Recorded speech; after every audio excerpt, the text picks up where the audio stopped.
আমরা এসে গেছি। আপনি রেডি তো?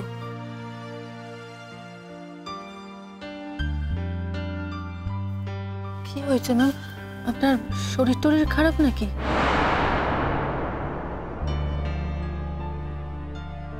হ্যাঁ, সে আর কি, শরীর তো খারাপ করবে।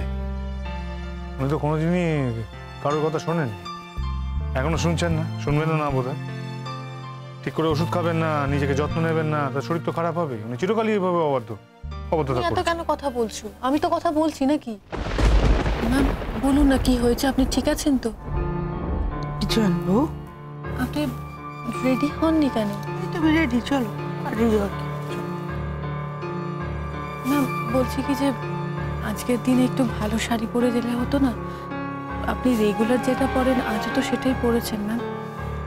মোহর, এটা তো ভালো শাড়ি, এর মধ্যে খারাপের কি আছে? না, তাহলে আমাদের ওই সম্মানটা একটু বাঁচতো আর কি। হ্যাঁ, তুমি গোটা জীবনে সাদা শাড়ি সাদা জামা কাপড় পরে এসছো, সবাই আমরা দেখেছি।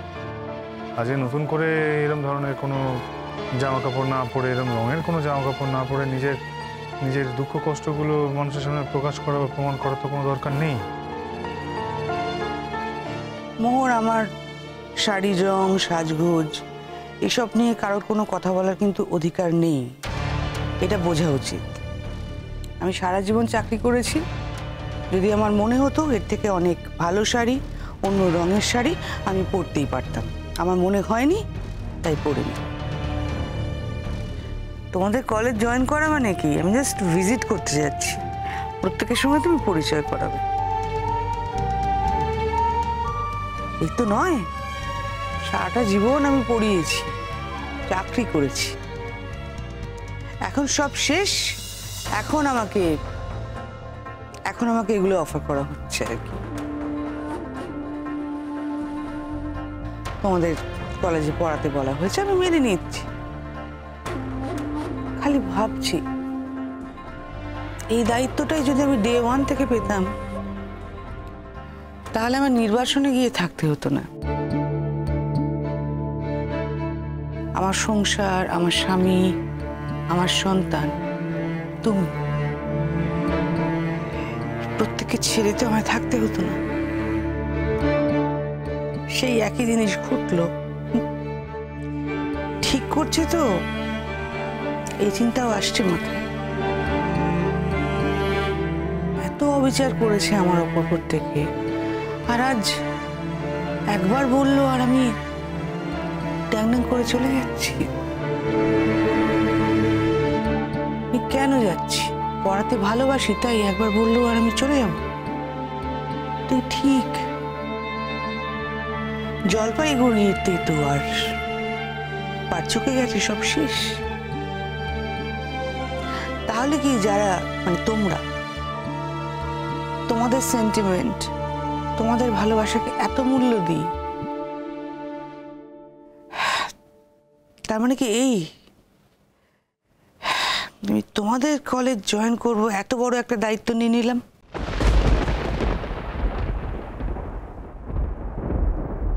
জানো না মোহর, এই দিনটা কি সাংঘাতিক একটা আলোড়নের দিন। এই চাকরি একদিন করতে চেয়েছিলাম আমি, করতে দেওয়া হয়নি জানো। অনেক রিকোয়েস্ট করেছিলাম, অনেক। না, যদি করতে দেওয়া হতো তাহলে অনেকের ভালো হতো, অনেক ছাত্রছাত্রী তাদেরও বোধহয় ভালো হতো।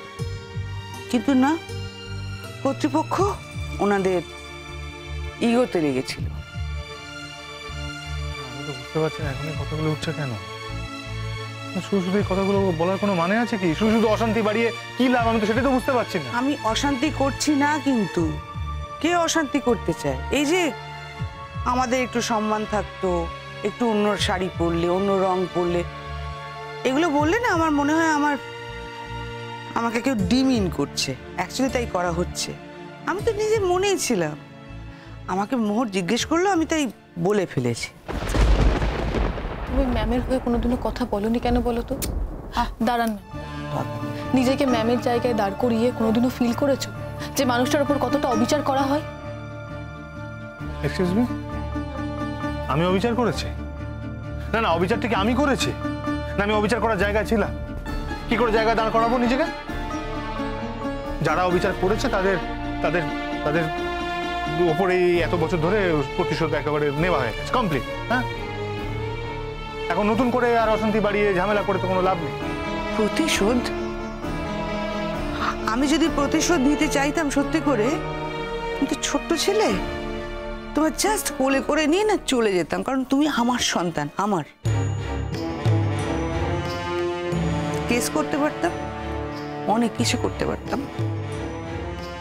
এটা ঠিক, এই পরিবারের ক্ষমতার সঙ্গে হয়তো আমি পেরে উঠতাম না, তাও আমি ফাইট করে যেতাম, ফাইটটা চালিয়ে যেতাম। এই পরিবারের সম্মান, সব থেকে বড় কথা, তোমার জীবনে যদি কোনো ট্রমা আসে, যদি কোনো ক্ষতি হয়ে যায়, এইসব ভেবেই আমি কিছু করিনি। আজ ওসবের কোনো দামই নেই। কি করে যে দামটা দিতে হবে সেটা তো বুঝতে পারছি না। না না, আমরা তো একটা এক্সপেকটেশন নিয়ে এসেছি আজকে, যে আমাদের কলেজে একজন নতুন ম্যাম জয়েন করবেন। তাছাড়া আমাদের তো অ্যানাউন্সমেন্টও হয়ে গেছে, তাই না? তাই এখন এই মুহূর্তে এই ধরনের কথাবার্তা বলার কোনো মানে নেই। ফ্রেশ মাইন্ডেই তো কলেজ যেতে হয় নাকি?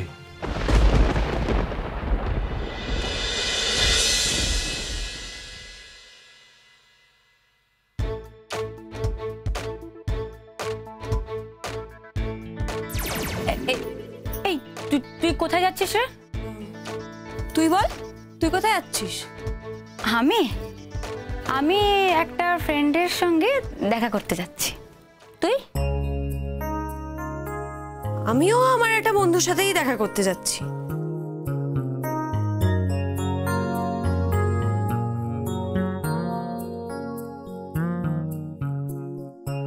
এই তুই তুই কোন দিকে যাচ্ছিস?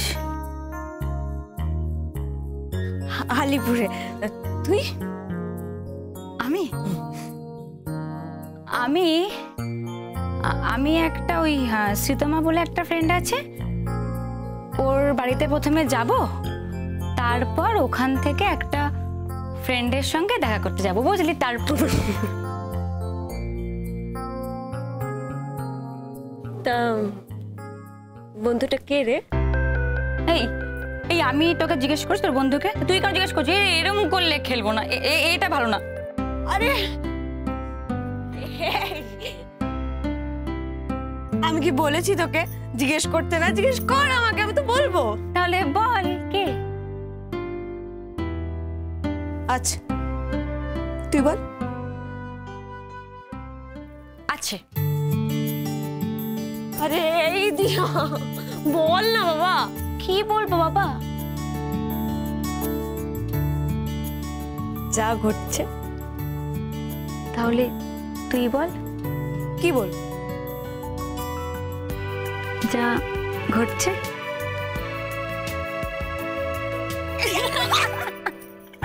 আচ্ছা এইসব বাদ দি, সব বাদ দি।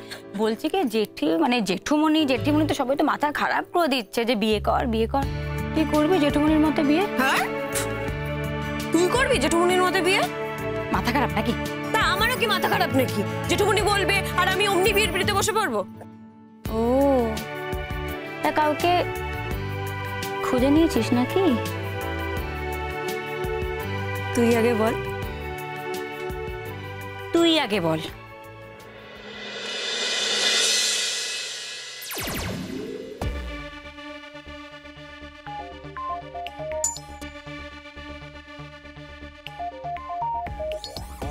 তুই না বললে আমি কেন বলবো রে? আমি তো তোকে বলবো না বলিনি, আমি বলেছি তুই আগে বল, তারপর আমি বলবো। আরে বাবা, আমিও তো তাই বলছি, আগে তুই বল তারপরে আমি বলবো। কি বলবো? যা ঘটছে। কি ঘটছে? তা আমি কি করে জানবো, কিন্তু কিছু তো একটা ঘটছে। হ্যাঁ, कुछ कुछ होता है। আচ্ছা, তাই কুচকুচটা কি? कुछ कुछটা হলো ওই, আমি না একটা দারুণ ছেলেকে পটিয়েছি। তাই? কিরকম রে? Heavy hi fi. আচ্ছা, তা কি করে? Businessman, family business. বাহ, দারুণ তো। That's good. সে তো ভালোই। তা এবার তোরটা বল। নতুন আলো একে ডাকে মোহ